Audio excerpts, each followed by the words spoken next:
ಸಂಜೆಯ ಕೆಂಪು ಗಾಳಿಯ ತಂಪು ಹೊಸ ಹೊಸ ಬಯಕೆ ತಂದಾಗ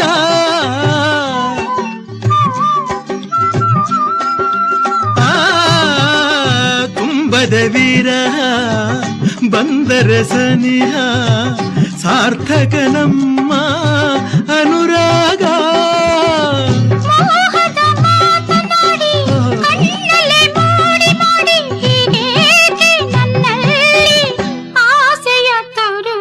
ಒಂದು ಮಾತು ನನಗೆ ಗೊತ್ತು, ಹೇ ಅದಲ್ಲ ಇನ್ನೇನು.